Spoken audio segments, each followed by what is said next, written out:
Hi, this is Jeremy Perkins of the Canadian black and doom and progressive blues band WYKAN, ceremonial cult doom, and you're listening to The Bloodshed with the Vampire on Metal Messiah Radio International. Hi, Jeremy. Thank you very much for taking time out for this interview. It's a great honor to have you here. And welcome to the Metal Bloodshed with DJ Vampire on Metal Messiah Radio. Yeah, man. Thanks for the opportunity. We appreciate it. WYKAN was founded in 2017 by you, Jeremy Perkins, as guitarist. The project plays a blend of psychedelic doom, heavy blues, stoner rock, and black metal in classic format as bass, drums, and guitars. How was the band formed? Who were the bands that inspired you? And where did the name WYKAN represent?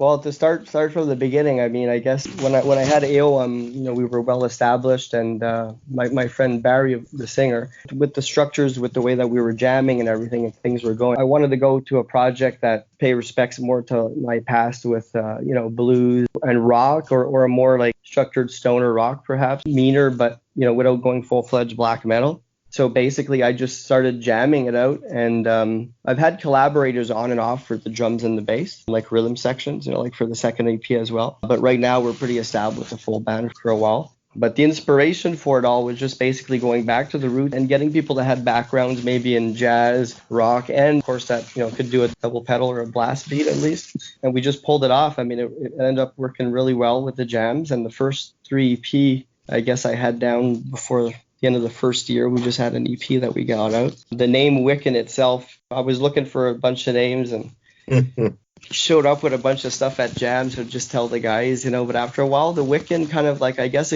to me, it represented like a mix of Wicca. The stoner rock always has certain elements that it likes to throw in there. But with the K, I thought it was pretty cool with a Y and a K. I checked it and there was nothing really you could find much with that. So it seemed, okay, pretty original word. So it's stuck. It sounds good. It looks good. It's a cool name, but it doesn't mean anything. It means many yew trees, like Old English, right? So trees of life, many trees of life. Jeremy, do you feel this type of genre is becoming much more popular in Montreal? And are there more bands supporting that type of metal there? Well, when it comes to Montreal, like there's such, I mean, it's a machine when it comes to metal. And, the people that we have incorporated playing with us, like, Simon of theatrical has been playing, most of those projects on drums. Matt from Cryptopsy singing. When you're established a little bit, when you're playing with the other bands, the versatility that I get with WYKAN, and I had a bit with AOM, is basically that we're mixing the genres together. The way that I'm pulling it off, writing it actually blends well, where it seems people are enjoying it. It's not like a rash or like hard change. Mm-hmm. It flows pretty well, so we could please, a couple crowds that are stoner rock or a black metal or a death show. We'll get offers and stuff. But there is a comeback with uniquely stoner. The old Doom with the old like 70 logos and posters, and they're adding like projections, in the rooms and people doing paintings. They're going back very 70s feel with a lot of the scene. Yes, it's getting bigger and bigger in Montreal. Dope Throne, which are, old buddies of us from the time, Vince, but you're talking like 20, 30 years ago. In the scene, they've been playing for a while, and they're the heroes of the Doom, the slutch they call it now, right? Dope Throne. So when there's a show in that genre, stoner and just generally doom, you get quite the gathering now in Montreal as opposed to definitely. But people that like that genre will also like, the other type of bands. Like I was saying, it's a very big scene. So what you encounter in a big city like that is that there's too many shows on the same nights. There's too many venues. So that's the only issue that you get really playing in a scene like that. Jeremy, could you present us the current band members? Yeah, the current band members, basically, Simon is more available, so he's going to do his last song. I wanted the last song on this EP to be, like, it's kind of like theater, the way I do the ceremonial cult thing. Basically, it starts off and it progresses. It's like a progressive full feel to it. So the last song and the last 2 EPs are very black metal, just fatalist endings. So he was the right guy to come and do it. He was available. So Simon would be expected to do some shows live, and he's on the EP on that Reul-Iuil Star Brigid song 3. Doug Collis, his name, he's a Mr. Soundman of the metal scene here. And he liked the stuff, and he really, he blends, he has the blast beat, and he could play that soft, Sabbathy, slower stuff, and do those changes very well. So I like that type of versatility with a drummer. He plays with Top Height, pretty big band locally, Okay. just recently, that have a following. And then Barry Butler, the singer, was my singer. He's from BC originally. He's been here for a while, and he's played with some good shows as well. He's more known from the Vancouver scene, but this is his place here in Montreal now. And he's the voice for the last EP in WYKAN on the last two, sharing the stage sometimes, like with Matt from Cryptopsy on the first one, but we didn't incorporate any guests on the second part. And then the bassist, Corey Thomas, is actually like a jazz bassist student. He's almost, done his school soon. He's from out east Canada, and he really likes it. He's doing a really good job. He has talent, and it's a pretty good team that we have right now. We went through a couple of shares of rhythm sections and whatnot until you find the perfect fit. We have it pretty tight because it's a pretty big set that we have to offer with the two EPs now. It's like a full hour now more, right? So usually the sets were half an hour. If I extend everything, start soloing for an extra minute on the end of a song, you try to extend the set as much as you can, right? I like to take this opportunity to talk a little bit about the band you formed in 2010. I'm talking about the blackened doom sludge metal band EOM. How is everything gone with this, or going with this band? And especially after WYKAN was formed, that you have last time to put into this band. Project EOM, I was back in Montreal, so like the first year I was back in Montreal full time, I got people together. Barry, the singer, was not there yet. There was one guitar player, Sylvain, which I knew from friends that I decided to share the room with and start. So, I had a lot of riffs and stuff that I was writing, and we went through a lot of players to try to get the right, drummer, bassist. There was the French horn element that I wanted to add in with Annie, which worked out very, very well. With that many people in a band, you try to get the right days and everything. So it ended up actually working. That project, we played a lot of really big shows. I got good opportunities from the get-go. So, we opened up even for Weed Eater, at Club Soda. And the last show that we did, basically at that point after the second EP,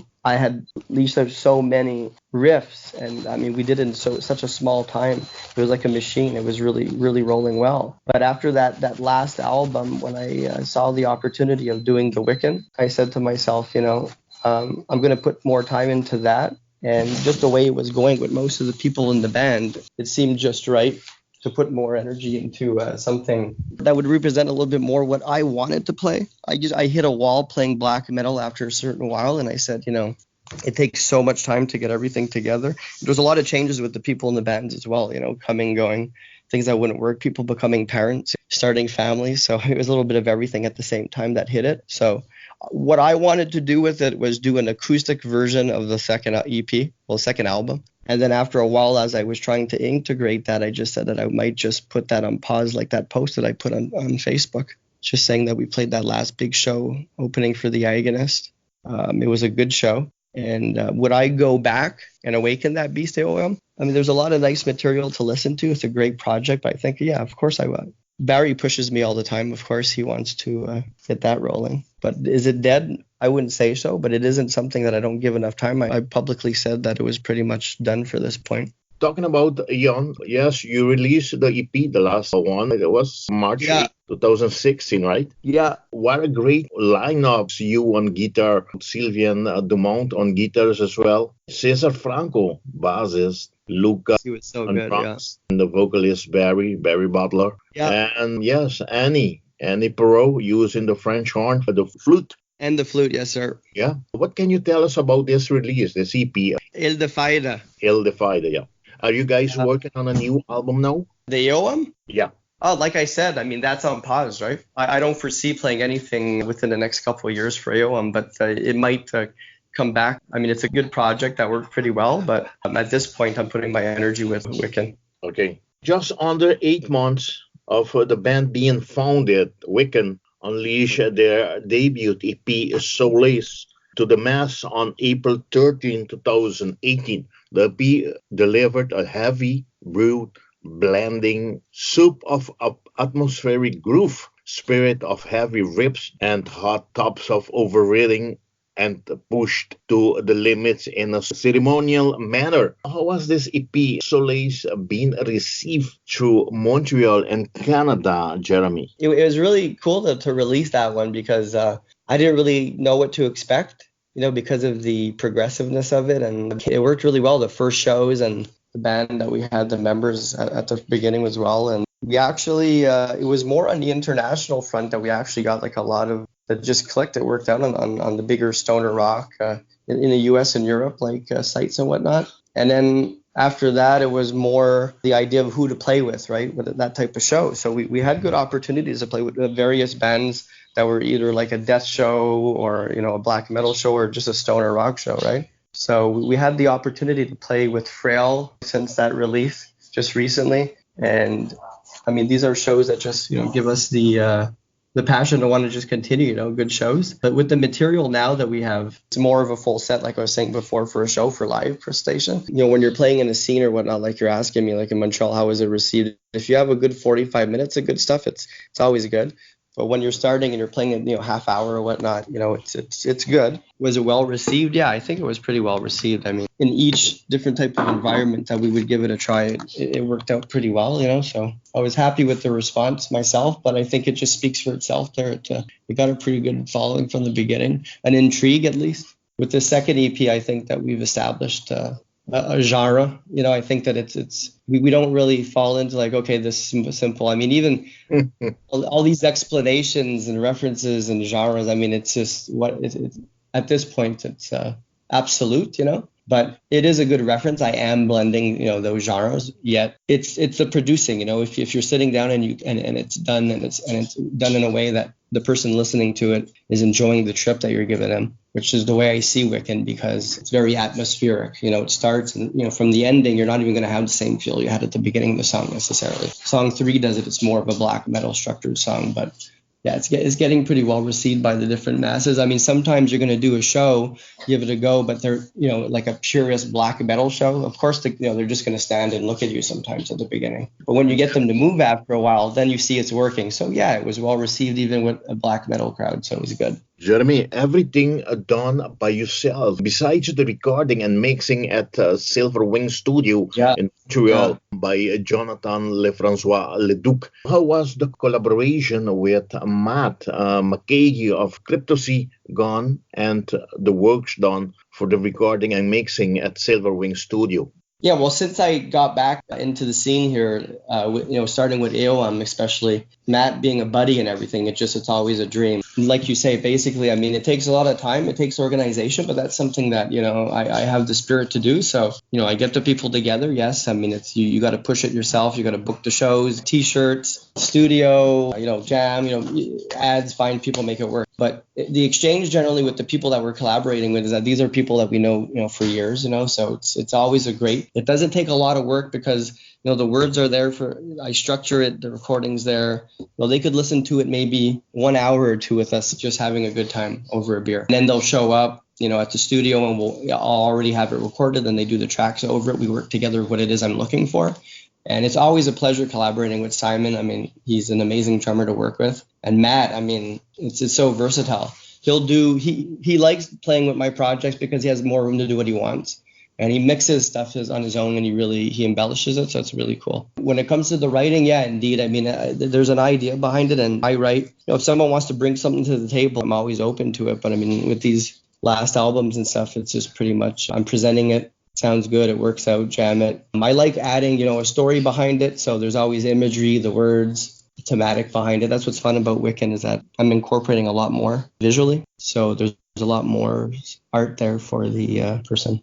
The heavy low in the witchy doom band Reul-Iuil from Cleveland, Ohio, played Canada for the very first time. Joined by Hamilton native Astral Witch, features Mercedes Landers on bass. Yes, from Kitty. Headlining was Montreal's own WYKAN, as also from Montreal, the doom black metal band Ritual Master was added on the list. How was the show gone in general, Jeremy, last April 13 at this Piranha Bar in your hometown of Montreal, Canada? Yeah, Piranha Bar is one that's used more and more these days for bigger shows and booking. It's kind of away from Saint Laurent Street or the main avenue. I was working on away, and I got the offer from Crystal from Coffin Productions, which we used to book a lot here in Montreal, right? So she got word, because she's living in Ontario now, in Toronto, that Reul was looking to do a couple cities in Canada. So Astral Witch, being friends of hers, they established themselves because they have a name, in music. They got together and they did this cool, album and project. When people think about something Doom, because we're newer and we know a lot of these promoters here, we actually got that opportunity. So she says, okay, we'll put you to headline and then Reul. And I was like, well, I mean, sure. Reul could have headlined that one, I think, because they've been, they just started. But again, people that know what they're doing, that, have a project that they're pushing. For us, that show, we had a newer setup. I was pleased with the visuals because I had I had a different light person for us because we filmed that show. And then the presentation was done with a Fender Jazz Master that I used. So the pickups were a little bit lower. So the show itself was not your usual high gain pickup guitar, kind of like the second EP, right, with the Ibanez or whatnot. So we gave a really integral good show with the drummer that we had at the time, Vinny from Lithuania. He was more of a jazz drummer. Yeah, he was there jamming with us for a bit. Tom is taking his place. He had done that show.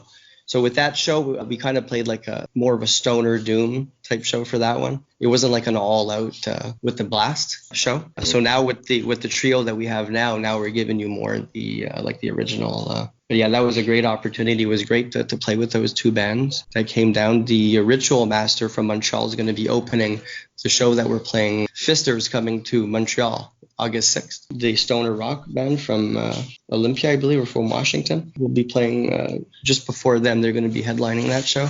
But ourselves being at a big stoner rock show at the Piranha, what I noticed is that the big stoner rock feel that you had with the Jazz Master, it didn't give as big of a distortion flow. That's why I went towards my Fender or my Ibanez usually for that show. I did notice that. But all in all, a lot of fun. A lot of fun. The shows. Reul's a lot of fun what she's doing. They're doing a thematic. I appreciate when bands do that. So the girl, she comes and they put the extra smoke and she's dressed in a dress. The witch thing, kind of like with the WYKAN, ceremonial cult doom. You create something for yourself. I appreciate that. And we keep our eyes on Reul. They'll probably keep on going. They do like a cover of Portishead song live, which is pretty good, But you got a lot of support. I mean, that night the place was packed. Oh yeah, well actually that type of bar, no, there were so many shows at the same time. I think that Voivod or something was playing that night, right? And it's people go from bar to go see who they want to see. Vince from Dope Throne stuck around with Julie. They came to see Reul in our set. But a lot of the crowd, half the crowd, leaves because they wanted to go see the other show. But yeah, when you play the Piranha Bar, you get a lot of support because a lot of the different people that like metal, they go there on a weekend anyways. So that's the best thing happened in Montreal. What metal scene is about this Piranha Bar? Well, I mean, it's just the promoters basically are using that because there's a lot of places that actually close, but at the same time, we do have a lot of opportunity. But finding a bigger local that has a bar and everything there that's rentable for bands. I mean, Piranha Bar is a good opportunity. There is a metro station not too far from it, right? So the people could make it. But when it comes to actually selling merch and stuff, usually it's always better when you're at a bigger show or something. But when you're going and playing in bars and stuff, it's tough. These days people don't buy much. Jeremy, WYKAN returns. WYKAN returns in 2019 with their sophomore EP, Brigid of the Night. To follow the band's plan of releasing an EP every 6 to 10 months and keep the fans on a ceremonial run of emotion and space. Jeremy, don't you mind to go over the tracking list for us? Well, the track one, the way I break down the albums and everything, I usually write it and get the thematic first. So I wrote the 3 poems / lyrics. It was based on where Brigid being the goddess of the spring, right? I mean, she's the triple goddess in the old Celt, and any pagan stuff you see, she's a runoff of or family of. In Ireland, they used to do big ceremonies just before spring on the last full moon, right, of winter, I guess. And then they used to, the children used to dress. They used to go to door. There's all types of ceremonies of fire because she was the fire as well, right? So there was a cross, which was the Star of Brigid, the song 3, that she would be adorned on. And that is the polar star, right? That's the North Star, which continues in history, right? That was for the people in boats and whatnot, to guide them home, etc., etc. There's a lot of meaning behind it for the people. The first song is an introduction to it, But musically, what I like is that I wanted to really calm it down and slow it down, kind of like I did in the first EP. But I wanted to do something that I enjoy with my pedal board because, just like all Doom heads, I mean, I've been like working on, like, I didn't use them much before, but the last 2 years, I mean, I have like a 15 pedal board, right? So playing with the reverb, delays, and just to get that right sound. And with my Ovation guitar, when I went into the studio working with Jonathan at Silver Wings, is just a dream, So I actually wrote, that intro on the guitar there, the solo part. It wasn't preconceived. Okay, I'm going to go and do this. It came out that way. I really liked the way it came out, atmospheric. And then right away, the smooth change into that Sabbathy type riff, deathy type riff that we go in the first one. I like the way it just starts off the album going through the genres and then getting meaner and meaner. I believe that it's like on the death wing more at the end, like just like, from the early stuff. And then the song 2, Breo-Saighead, that's how you say her name in the old Celt language, right? The triple goddess. So this is more of the invoking song where the words talk about the actual ceremonies and preparations more lyrically. And the starting of it is very like 90s rocky, I find, just the way it came out. But the nice clean going into that feel with the little solo. I was happy to be able to experiment a little bit more on the guitar this album. And that same one ends up transitioning by the 3/4 of the song into like this really, really stoner doom part I added in, and it came out pretty well. But lyrically, it's that getting meaner part, middle song. I'm really pleased. That one really works. And then the song 3 with Simon did just an amazing job on the drums. From the beginning, it starts pretty. It even reminds you of AOM a little bit, song 3. That's just a remembrance ending in the story of Brigid. It's a star of Brigid, so speaking just more of her and the representations again. Before wrapping it up, lyrically we speak about how she used to look and wear, and I took a little bit from the original poetry that they had back then about her and kind of translated it at the end to contemporary WYKAN, and that's pretty much it. All in all, I find that as opposed to the first album, Solace, first EP, this one feels more and whole together. Jeremy, thank you very much for this great explanation on this second EP, Brigid of the Night.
band deliver theatrical movement. Each song deliver its own atmosphere, depth, sound, and a universe, bringing together diverse genre and takes on Doom for a great atmospheric experience as they continue on this path of ceremonial heaviness. If we have to compare the two EPs with each other, Jeremy, what have you done and now differently musically to what you have done on Solace?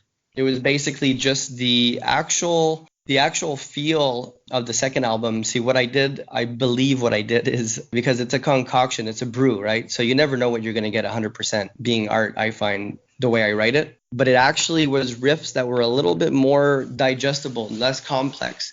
More, when you hear the stoner or you hear the black or you hear this, it's like one of those fundamental riffs that you recognize from those genres. So kind of like simplified my writing. I was so heightened and always added so many quick riffs with Reul-Iuil that this WYKAN project, differently on the second album, I think I was second EP, Brigid, I was able to calm it down a bit more, make it more atmospheric. I think that each song, the three songs, feel more as a whole, like I was saying. I think it's just plainly just because it was very, very soft at some parts, and then it blended into, heavier parts that didn't have the same pickups.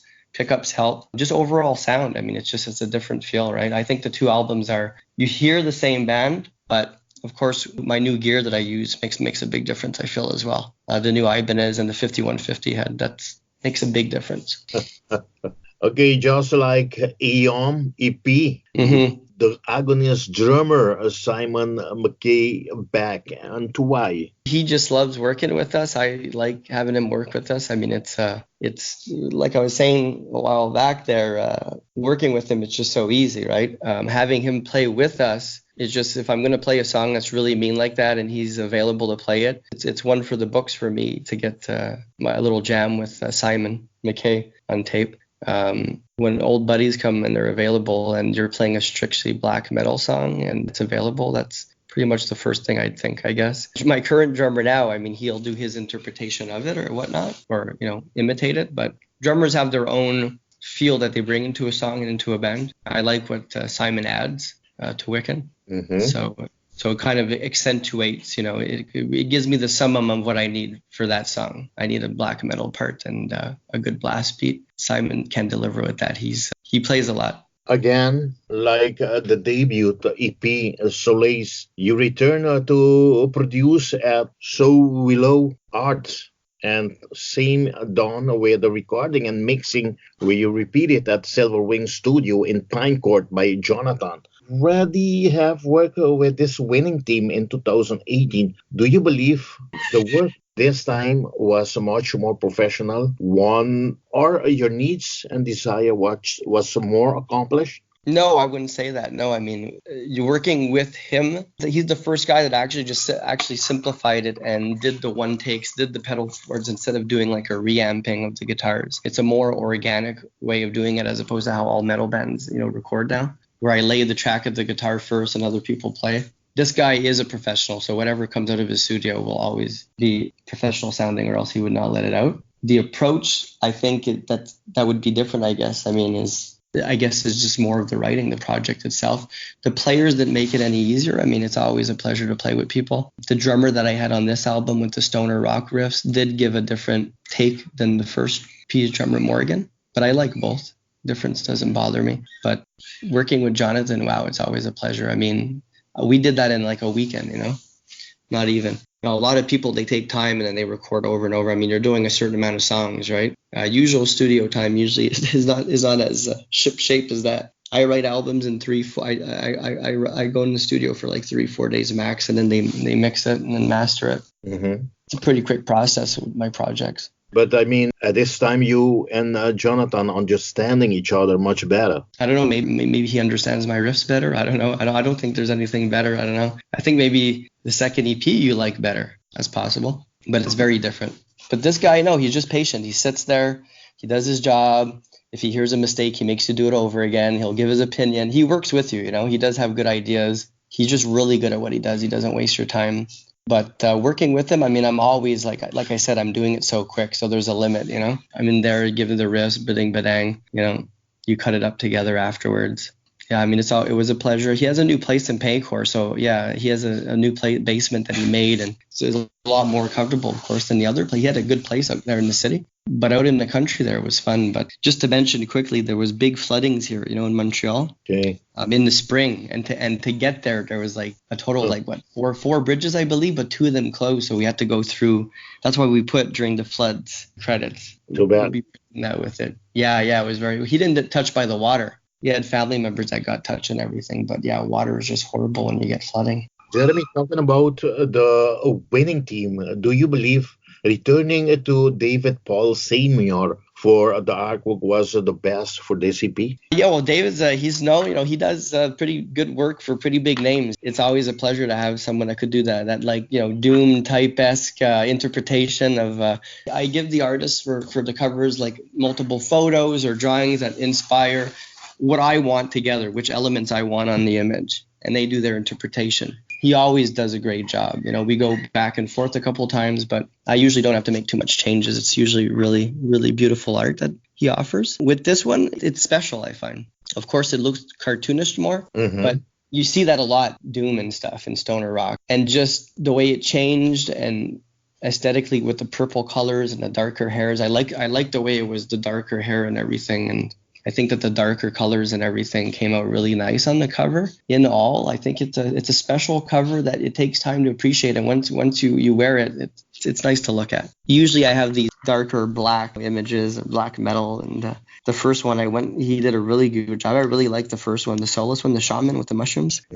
That was a beautiful cover. But David does good work. Would I continue with him? Yes. Do I maybe want to try another artist for the fun of it? Perhaps. Oh, wow. He has a good reputation. He does a lot of work now. Brigid looks so beautiful. Yeah, that's like, she's wearing the star of Brigid on her chest, the elements there. You got the fire in the back, the full moon ceremony. So it's the full moon, the one before spring, the last full moon before. And then the people in the back dancing, the fire ceremony that they usually do, usually symbolizes that. And then he adds, all around the force. He does a good job with that, bringing it together. Seeing the album was released independently, how are you planning to promote this album? And are you busy looking for a record label? Like you were asking me before, this Sowilla Arts is just a name I'm giving to the collection of the last 2 projects that I did, just because I'm self-promoting myself, right? So from writing, getting the band together, getting the images, the writing of the riffs, production, I'm handling that. If there's a company, I wrote down, on Facebook, offer us a label, at the question. But personally, the way I promote it and the way that we do it, John Asher does a great job, the PR, on the international level as well. And with the bookings of shows and whatnot, we do a pretty good job. But I want to take more steps. Like I was mentioning last year, we want to do like a South America tour, or at least try to do some shows, Brazil or Mexico or something, if we're able to get like a serious good offer in shows. But label-wise, of course, I'd rather have a company help out, right? But is it needed to continue with new EPs and music and offer what we're doing now? We don't really need a label, but we're not scouting for. The only thing I work on really with this project is just getting the word out, right? When you come to the shows and you see us, we're not asking you $10-15 for a shirt or a CD. I ask you $5 just to pay, whatever it costs. Because you're wearing it and you're going to walk around with it, and you're going to talk about it, and it's available to people. It's art. We are new on the scene. We're not going to, we don't make no money, profit or nothing. So Willa Arts, we try to do the best we can. Barry, the singer, does a really good job helping, and, it works. But to keep it together like that, I want to get the word out to a different level in different areas. So if we could get labels from different areas, maybe Europe or South America, that would be very cool. Jeremy, even though you was talking about the gears that you are using, but could you please, if you don't mind, to tell us what type of instruments the band is using right now? The drummers from the beginning, they had their own kits and whatnot. I'm not sure what Tom's using exactly. Corey Thomas uses a Fender Jazz Master, and he has a Music Man that he uses for the studio and live. We're going to be plugging it into a Fender amp for bass. I was using a dual setup, so it's dry, wet, means you're taking the signal and it separates after your pedal board to one combo, like a 100-watt Marshall JCM 900. And then on the second channel, I was going into a Marshall JVM 410H. It's the big massive one that you get the low gain in bass. It was nice. So I was utilizing those two type of really heavy, like, full stack sound. And live as a one guitar player, I would be able to have on the left side speakers, and it was a different sound. I was using uniquely a Strat for it too. And people would say you're making those single coil sound like, humbuckers. It pulled off. It really worked well. I tried a lot of amps and guitars since then, just like the last show that we did with Reul, the Jazz Master. That was very interesting to play that. But I ended up, using an Ibanez Prestige from last year with the DiMarzio Fusion Edge pickups, which are higher end, which is good for black metal, which is good for rock when you put it on the top pickup. And that's going through a pedal board, but it's a simplified pedal board, but I'm getting more oomph, when it comes to the delays, and decay because of the pickups. And then I'm going straight into a 5150 head, the newer generation ones. I don't need more than 50 watt because I'm using a full 212 plus a 412. But the sound is just massive. Like on that last album, it's just so sweet. Everything toned in really well. And I'm happy with that. For live shows, it's a lot heavier too. Yeah, that's basically our setup right now. Okay, the EP, Brigid of the Night. As a story, this 3-song EP is about the Celtic goddess known as Brigid. The 3 songs are a historical take on ceremonies and a festive based on her deity, representation, and relationship with the Celtic peoples of Ireland pre-Christianity. Jeremy, after these 2 great EPs, Solace and the Bridges of the Night, when would we expect the band's full-length album? Within the last year, I gave almost a full album, good amount of time. What I really want to do though is, since we have these songs down, is start working on some newer stuff and do another EP, which I see coming out maybe the winter, like December or January. I would be going into studios to releasing probably in March or February of next year. I do large motorcycle events and stuff, January to the end of March. So usually I do my recording before. So that's our timeline right now. The way that we're rolling right now, we could do another EP probably for the winter, but we're already working on, giving the best show possible and then working on the newer stuff right away. There won't be a full-length album for the time being. Could be in the works. When I'm playing you a show or you want to listen to my music, you got 6 long songs to listen to right now. I could write just 6. You want me to put you a stoner rock 6 songs of 8 to 12 minutes? I could do that for you. But I find it more exciting to have these thematics and do these quick EPs like this. It delivers artistically. It just delivers more for me. But if we could add a couple songs. You deliver with an EP in every 6 or 10 months. You deliver more what any other bands deliver on a whole album. Well, or close to. But my point being is that they'll do it once every 2-3 years or 4 years. Some of them will do it 2 in 1 year. Signed, but it's very rare. They got touring and shit. So on this rhythm, in 2 years, we'll have, in 1 year from now, there'll be 6, would be a good amount of songs there to play, right? So two EPs that's good. Yeah, Jeremy, we're gonna have our eyes laid on you. Yeah, please do, man. I'm loving it. It's actually going really well. To be quite honest, it's really inspiring, and there's the scene is getting pretty interesting about that. We just want to play some areas out of the country and not in the States. So that's maybe. I'm looking for PR. PR people, send me your info. Come on. Let's get this done. Okay, so we're looking to get in touch with you again this winter if you get to have this EP out. Oh, anytime, man. Okay, reaching the end of this interview, Jeremy, I know the band have a tour schedule for the month of August. When and where exactly will this tour take place, and who else will be supporting you on this tour? This is the Fister tour, actually. So Fister is a band that has a really big following in the stoner rock genre, right? So a promoter came, and at Casa del Palo, was a pretty nice venue in Montreal, offered us to play just before them that night. So we're going to be playing on their tour that they're doing in probably Quebec, Ontario. And we're going to play that show uniquely. There's going to be like the Ritual Master, which opened the last show that we did with Reul at Piranha Bar. They're going to be playing that show in Montreal as well. I don't know who they're going to be touring. I think they're just touring with local bands once they get to the cities. Actually, I don't think there's anybody else touring with them on that Canadian tour from the States or anywhere. What else will the band be doing before the end of the year? We're going to pretty much just be working on the next EP and doing local gigs. Quebec City, we have a potential gig perhaps a fall, and then we don't want to play in the same city. You know, you could spread it about, always better. So that's pretty much it. We don't plan on going on tours, playing, you know, in a bunch of places. We have a lot of media these days that we use for that, like radio stations like yours. Okay, Jeremy, I want to thank you very much. You and John Asher very much for once again for making this interview possible. And I want to hand you over the microphone of Madame Messiah Radio for you to invite all your friends to support the bands, to buy the EPs the band has released and merchandises, and to attend shows that you have coming up. Okay? Oh, the fans, thanks so much for following. It's a fresh new project, so I mean we're happy every like and every follow and every support that you could make it out to the show, anyone local, or we really are inspired. I mean it's been a good start so far, and I mean these days just follow on YouTube or go get a CD for $1 or something. It's always inspiring. But thanks for keeping it real in the scene. Okay, Jeremy, once again, thank you very much, and I'm gonna keep enjoying this great new EP, Brigid, the Night.